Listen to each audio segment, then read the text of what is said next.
Hey, you guys. Scott here. It's fundraising time again at the Libertarian Institute. And I say again very loosely because we haven't even held a fund drive since the summer of 2019.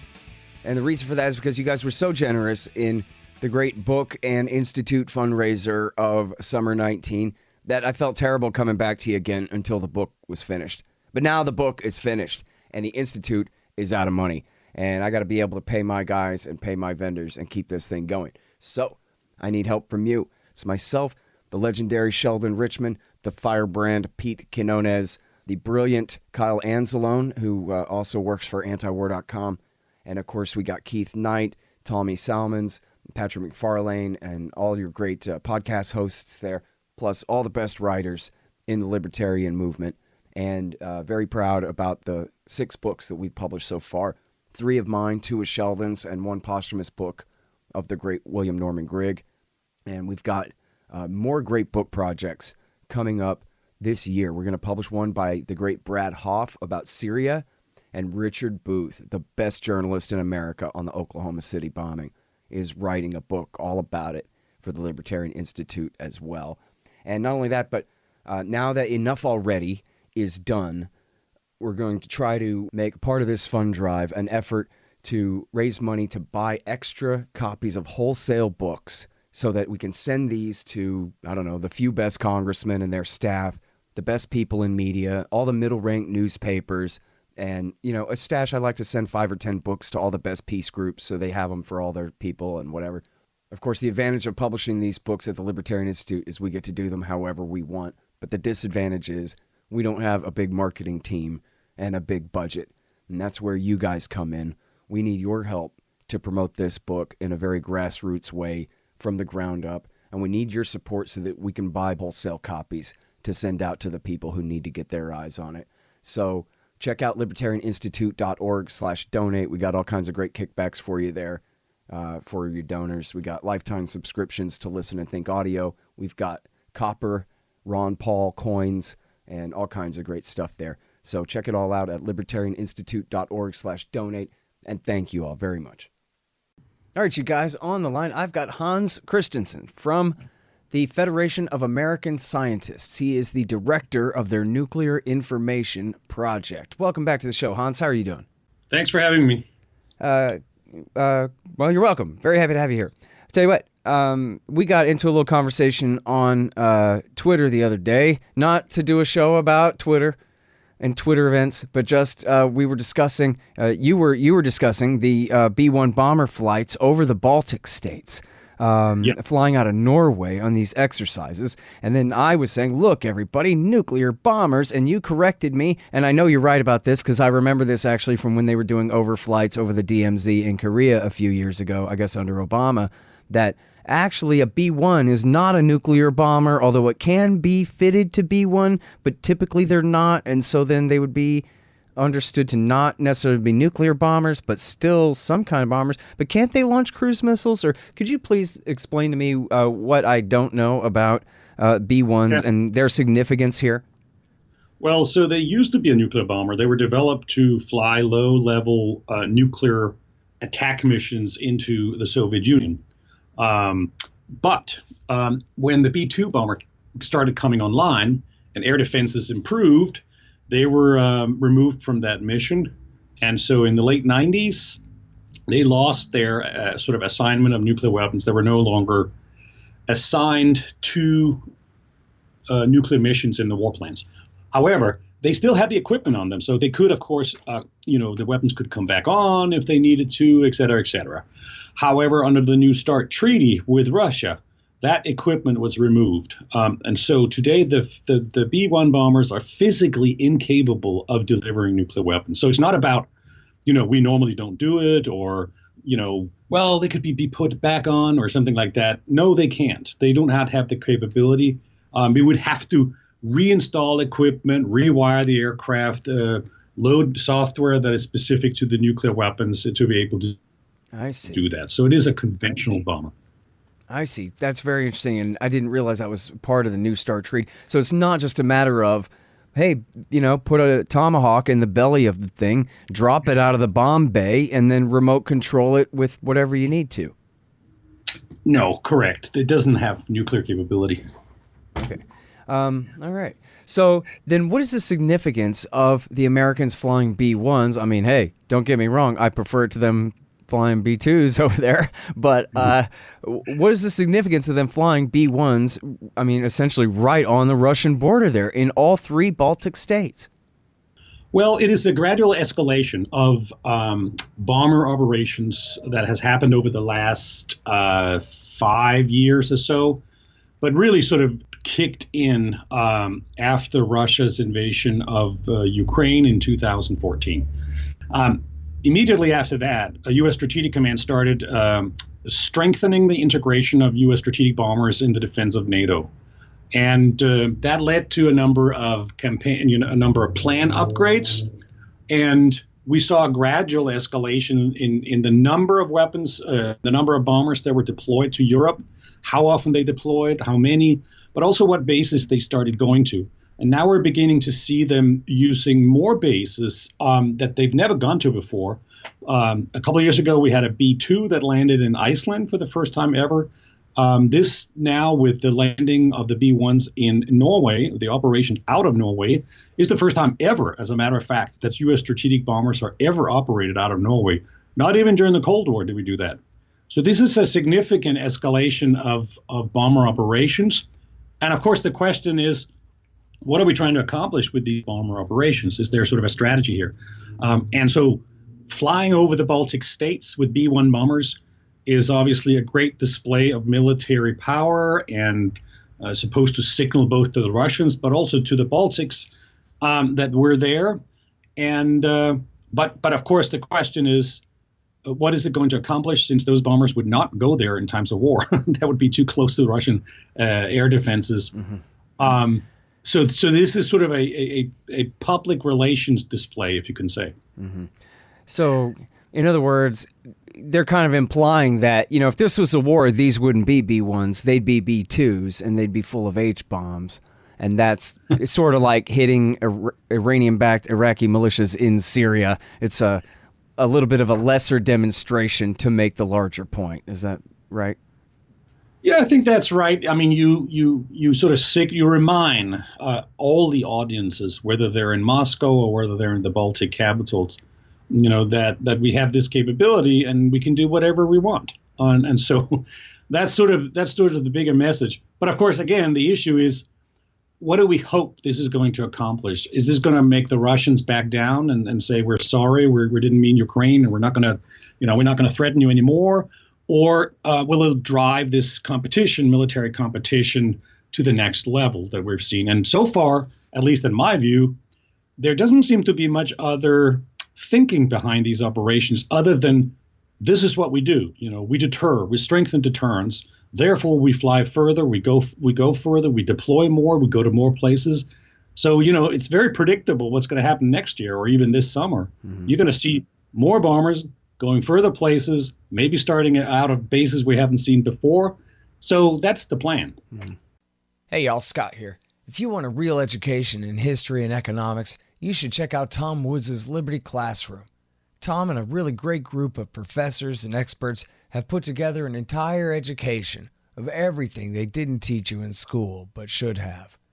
Follow through from the link in the margin at scotthorton.org for Tom Woods' Liberty Classroom. Look here, you and I both know that what you need is some Libertarian Institute things, like shirts and sweatshirts and mugs and stickers to put on the back of your truck and to give to your friends too that say Libertarian Institute on them, so that everyone will know the origins of your oppositional defiant disorder and where they can listen to all the best podcasts. So here's what you do. Go to libertasbella.com and look at all the great Libertarian Institute stuff they've got going there. Find the ad in the right-hand margin at libertarianinstitute.org. libertasbella.com. And also with that whole narrative, of course, and I'm not blaming you, it's how it goes. They can never admit their role in starting the conflict in Ukraine and supporting the coup d'etat there, and even threatening to kick the Russians out of the Sevastopol naval base before the Russians then, in reaction, decided to seize the Crimean Peninsula. And then the war in the east was the the people of the East's reaction to having their elected leader overthrown in a coup. And then they were attacked by the new coup regime. The Americans were up to their eyeballs in all of this. So instead, their story is, well, what happened is Russia invaded Ukraine. So now they're the aggressor. And so now when we fly possibly capable someday, again, nuclear bombers off of their borders, then that's just deterrence and containment and defensive measures against their aggression. Well, that's your take on it, but I'm not going to. I know. And you know what? I don't expect you to, but I'm saying it's a hell of a narrative when they can never admit their role at all, you know? Isn't it? Well, it is one thing to invade a country militarily. It's another one to sort of meddle in its internal affairs. Agree. Sure. Two different things. Although even then, they didn't really invade, right? They sent their special operations forces across the border to keep Kiev from conquering the Donbass. But they didn't invade, like take Odessa or even they didn't even take the East when the East tried to join Russia.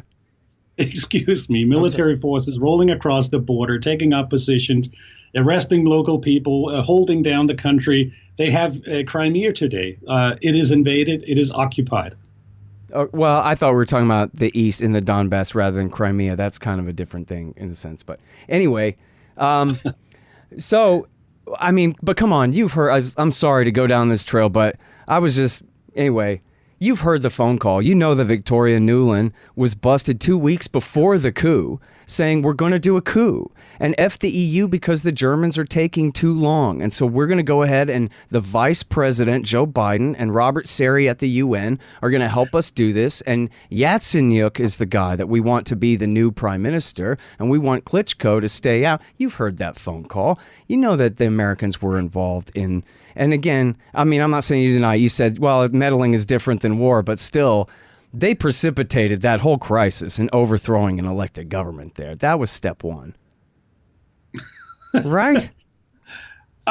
So, again, that is your view. I don't want to go down that path. All right, let's talk more about airplanes. How about in the Trump years, at the very end of last year, November, December, they were flying, was it B-52s, I think, over the Black Sea, the Baltic Sea, and how do you say it, the Osttak in the east there, testing Russian defenses and that kind of deal. Is that right?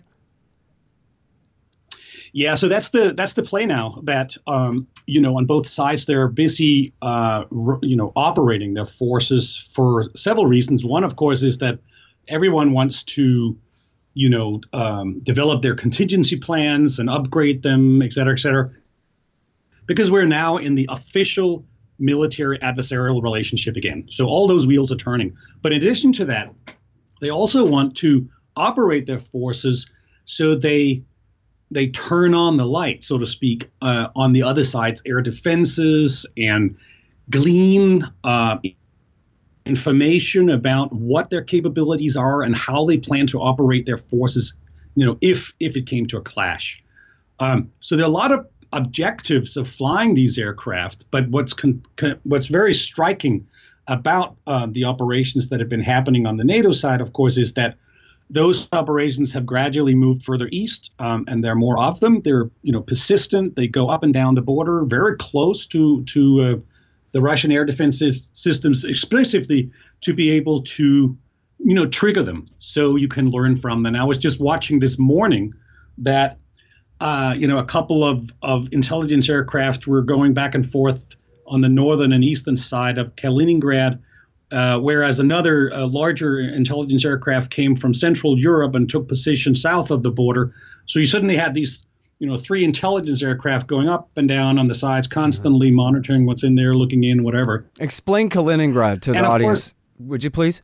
Oh, sorry. Kaliningrad is this little isolated enclave that is in the corner of the Baltic Sea between Lithuania and Poland.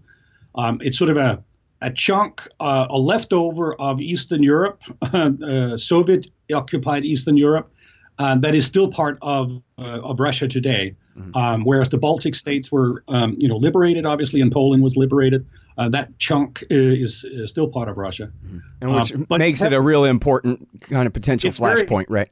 Right, exactly, because it's very heavily militarized, obviously, for the purpose of defending an isolated chunk of territory that is completely surrounded by NATO territory. So in a way, it is sort of like Russia's Berlin today, just like NATO had Berlin back in the 1950s that was inside East Germany and surrounded on all sides. Right. That's a great comparison, a really good one, an informative one.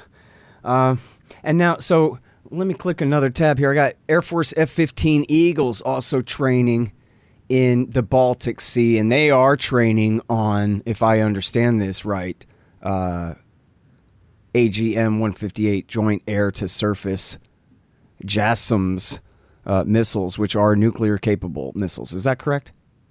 No, they're not nuclear. They're conventional. Okay. But it's nonetheless an important development because, in the Cold War days, the only aircraft that could fire very long-range precision weapons were strategic bombers. Since the Gulf Wars, there has been a tremendous development of conventional firepower, and as well as range of cruise missiles. So now we're seeing this introduction of very long range, well over 1,000 kilometers, cruise missiles with pinpoint accuracy, going not just on the bombers, the strategic bombers, and by the way, the B-1s are some of those that are equipped with them, but now also going on fighter bombers, shorter range fighter bombers. They sort of become small strategic bombers, if you will, with these capabilities. And this is a vast expansion of long-range conventional air-delivered firepower that's happening. I mean, we are talking about this stuff being integrated on all the bombers and on all the most important fighter jets in the arsenals. And we're talking about 10,000 of these missiles planned to be produced over the next decade plus. Crazy. Well, invest in Lockheed now, everybody. Well, so, I mean, for as long as we've got on this earth as species here. Now, so let me understand this right. How difficult compared to a B-1, how difficult is it to put a nuclear Tomahawk or whatever kind of cruise missile on the belly of a F-15? Well, it's not. I mean, it just involves, the right pylons, the mechanical hookups, so to speak. This is not a giant missile. This is much smaller than a Tomahawk or an airlock cruiser. I'm confusing because, I mean, this was sort of part of my question about the B-1s in the beginning. That can they or can they not just fire off Tomahawk missiles? How many minutes does it take to convert a B-1 to be able to hold a Tomahawk and use it? What would it take? It would take maybe a year or two to do that. You would have to send it through a new weapons integration program and run all that stuff. I'm sorry. I'm just so ignorant about this technology. I'm so confused. How come it's so much easier to fit an F-15 with a nuclear cruise missile than a B-1 bomber? It's not a nuclear cruise missile. It's conventional. But it is not easier. Well, but a Tomahawk can be an H-bomb, right? You can put an H-bomb on a Tomahawk cruise missile, can't you? Or do I have no idea what I'm talking about today at all? No, the Tomahawk used to be nuclear, but it has been denuclearized. Today, it only exists as a conventional cruise missile. The U.S. military, by and large, went out of the sort of tactical nuclear weapons business. And the only aircraft today that can shoot long-range nuclear cruise missiles is the B-52 bombers. None of the others can do it. And not even the Navy. The Navy is completely out of the tactical nuclear business. It's only the Navy's big strategic nuclear submarines that have long-range nuclear missiles on them. Right. All other surface ships and attack submarines have lost their nuclear capability. So everything, the priority today is conventional, long-range conventional precision strike. And there's a good reason for why the military prioritizes that and wants that instead. Because you can use that stuff. You can't use a nuke. And so, you can fly around with nukes and say, ooh, I'm big and don't do anything. But if it comes to it, you can't use it because then you have World War III. Mm-hmm. And so they want the conventional. And so they're integrating this not just on the strategic bombers, the conventional missiles on the strategic bombers. The B-1, and B-1 can carry 24 of those cruise missiles. So now they're integrating it on the F-15Es as well. And we're going to see the F-16s get it. We're going to see the F-18s on the carriers. They're going to get an anti-ship version of it. We're going to see the F-35, the new stealth fighter, coming out getting it. So this is going to go everywhere. And it's taken a while to incorporate it on the F-15, but this mission we saw just a few weeks ago in the Baltic Sea was one of the first times they have, to my knowledge, exercised in an operational way that function of the F-15s with the JASSM capability. Right. Okay. Now, so here's the thing, though. You know, we talk on this show a lot about how our government is often frustrated because they can't really have a war against Iran because even though it's not really a major power that threatens us, it's a pretty big bite to chew to try to take them on. They have the ability to defend themselves in many ways. Invading Persia with a land army is totally out of the question. And then even when it comes to air war, that they still have all these capabilities to kind of hit back. And then so now I'm kind of trying to transplant that same sort of argument about now we're talking about planning and really preparing for a large-scale conventional war, not with the Persians, but with the Russians, who still have H-bombs and at some point would use nuclear weapons to defend themselves against a full-scale conventional war if they thought that that was what it came to. It sounds like, I always say this, but it really just seems like this. Everybody knows they have nukes. It goes without saying that they have nukes, but so it goes unsaid that they have nukes. And they talk about this like they really think that they could fight and win a conventional war with Russia with just a bunch of nifty new cruise missiles without actually risking losing America's major population centers in the attempt. Yeah. You're not supposed to say yeah. You're supposed to tell me this is another thing I'm wrong about today, Hans. What? Well, so there are so many wheels there that intertwine, and one element of it has to do with thinking about what would happen once you start using nukes and how will that happen. Another one has to do with, fine, countries have nukes and they have large military forces, but countries also threaten each other and they move their forces around. Neighbors feel threatened. What do we do about it? And so, how it is over the decades, the Russians have, armed themselves because they felt threatened. We have armed ourselves because we felt threatened. Everybody does this and everybody operates and upgrades their plans. It may not make a lot of sense and be dangerous and all that kind of stuff. But that's what's happening out there. And so right now, when we officially are in a military adversarial relationship with the Russians, that means all the agencies start upgrading their plans, strengthening their capabilities, going on the Hill to argue for more systems that can do more, quicker, faster, better. And so that's the wheel turning. That's how it always is. And so the same thing is happening on the Russian side. They're busy arguing for their modernization, deploying their systems, et cetera. And the Baltic states are biting their nails because they see what's happening on the other side of the border, et cetera, et cetera. Those are the things unfolding every day. None of that's going to change. It's only going to get worse unless there are officials, political leaders who say, wait a minute, this doesn't lead anywhere good. What can we do to change it, to slow it down, to ease tension, and to move us out of this predicament? And that leadership in this country has to come from the White House. If it doesn't come from there, we're full speed ahead. Yeah. Even at the height of all of the Russiagate everything, you'd hear people like Dianne Feinstein and a couple of others of the elders of the Democrats in the Senate saying things like, well, we do want to keep this nuclear treaty and stuff. And, all this hawkish kind of propaganda and political positioning aside, we don't really want to come into conflict with the Russians. We have made so much progress in scaling down tensions. Why just, it's certainly not at the cost of these treaties do we want to ramp up this rhetoric. And yet they did, right? It was only because Trump lost the election that New START was saved. Otherwise, we might be in a full scale, which we kind of already are, but we'd be in an even worse arms race right now without New START or anything to replace it either, right?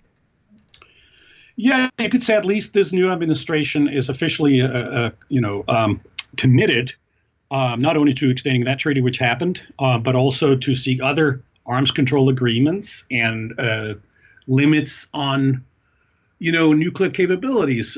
We'll see if that happens. But there's a much broader issue here that also has to be addressed. Nuclear forces don't exist in isolation. Countries resort to nuclear capabilities for a number of reasons, some of which are about the sense of military vulnerability, ultimate security, these types of thoughts, but also national prestige, other things. So that's one element of it. But of course, they're shaped also by the way we and the Russians operate, and the Chinese operate general military forces and how we built those capabilities.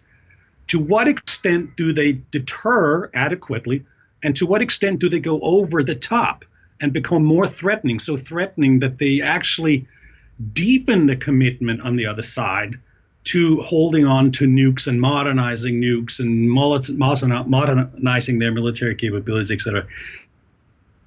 That is the dilemma we always have. How to avoid this sort of what some people call prudent defense planning from going overboard and becoming so provocative and aggressive that it makes things worse. And I think that's a situation we are in, both on our side of the European border, but also there on the Russian side of the border. It's an issue the Chinese have to deal with as well.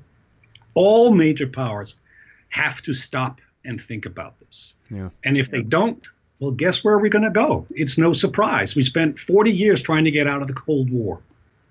Yeah, or having fun, relishing having one, depending on which role you played in that thing. But so tell me this in the last few minutes here. We got 5 minutes, actually, still. Can you tell us about the treaty on the prohibition of nuclear weapons? Yeah, so a couple of years ago, a number of countries that were part of the Nuclear Non-Proliferation Treaty, the NPT treaty, started getting together and said, we don't think there's enough progress on sort of the important principles in that treaty and commitments in that treaty to nuclear disarmament. So we want to take some extra action. They got together and they drew up a treaty that was adopted by a large majority in the United Nations. And so many countries, or sufficient number of countries, have signed on to this treaty and ratified it that it actually entered into force or into effect here earlier this year. The nuclear weapon states hate this treaty because it challenges them to give up their nuclear weapons, of course, but also because they argue that you're doing it the wrong way. You can't just give up nuclear weapons. You have to go through a step-by-step process. And that step-by-step process is the NPT regime, the way we've been doing it for 40 years. And these countries are saying, well, duh, we're doing this because we haven't seen enough progress under that. So this is with us now, this treaty. Countries are pushing for it. More is going to sign on to it. But of course, the treaty itself will not dismantle a single nuclear weapon unless nuclear weapon states decide to join it. And so far, there's no indication that they want to join it. Yeah. Well, I mean, what we need is the entire mass movement of the 7 billion humans to insist that, obviously, first of all the non-nuclear weapon state join, and then it's all of humanity versus, 8 states that hold these machines that can kill entire cities with one shot, and then it's up to the rest of us then too. And isn't it right that in the NPT that the U.S. and the rest of the nuclear weapon states, well, that signed it, so not Israel, India, or Pakistan, or I guess North Korea now, but they were in the NPT, North Korea. But for the rest of the nuclear weapon states, like France and Britain and Russia and China, we've all promised to get rid of these nukes, right, in the NPT before this one.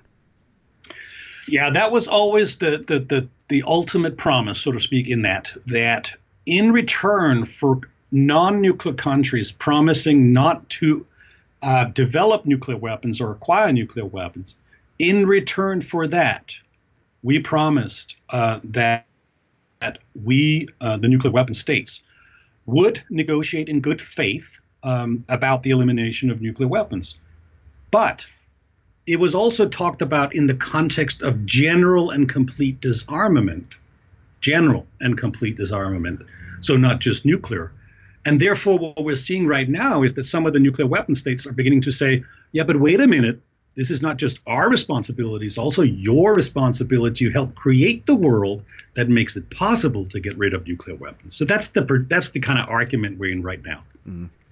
All right, so, I just talked with the great Peter Van Buren, former State Department official and very wise thinker about this stuff.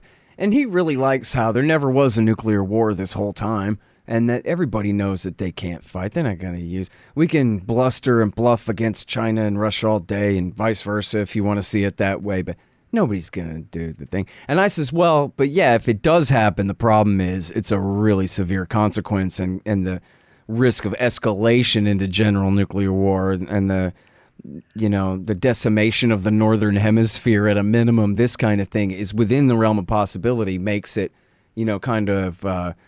just as risky for other reasons or more risky for other reasons, even if the game theory equation makes perfect sense that, of course, we could never fight, that the cooler heads always prevail. But I wonder what you think about all that, like where you fall on that spectrum of the level of emergency for humanity here with these machines sitting around.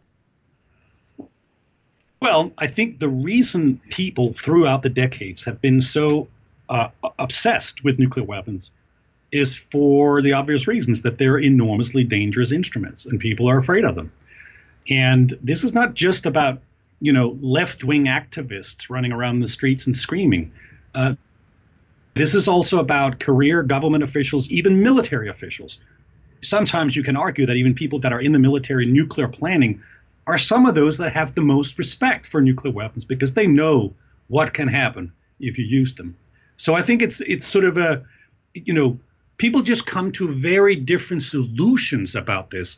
If you're concerned about nuclear weapons, some people end up in one bucket where people say, well, let's get rid of them all quickly. Other people end up in another bucket that says, yeah, but that's exactly why we need them, so nobody will use them. So the concern leads to these two very polarized forms of solutions. One is to get rid of them, and the other one is sort of hold on to them. That's kind of bizarre. Yeah, and I'm of two minds myself, right? I'm kind of saying, you know what? For all the hype, I don't really care if the Ayatollah gets an atom bomb. What if Putin gave him a couple of atom bombs to keep the Americans out? I don't think he's going to use them. Even Benjamin Netanyahu told Jeffrey Goldberg that he doesn't think that the Iranians would hit Israel in a first strike or something like that. Of course they wouldn't. Even Mao Zedong, who was a raving lunatic, he didn't go throwing atom bombs at people. And so they seem to make responsible gun owners out of politicians in a sense, right? And they have kept, as the neocons say, they've kept the peace for 75 years. Never mind Korea and Vietnam and those little things. But between the major powers, we haven't had these catastrophic world wars anymore because of them. So that makes a lot of sense. But then again, on the other hand, yeah, boy, once you start losing cities and mutually assured destruction fails, then you kind of wish that we'd come up with a better plan.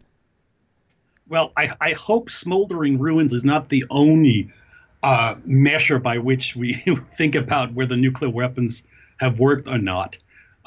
There's another element that has to do with the way they color and affect international affairs and threat perceptions, et cetera, et cetera. Right. So I think there's a lot to be said about, my concern personally is not that some owner of nuclear weapons one day is going to, wake up and say, let's go bomb someone. That's not my problem. My problem is that when you have them and they're integrated into your military strategies, if you get into a fight that starts, of course, conventionally, you very quickly start moving in directions where you could escalate. You could need to escalate.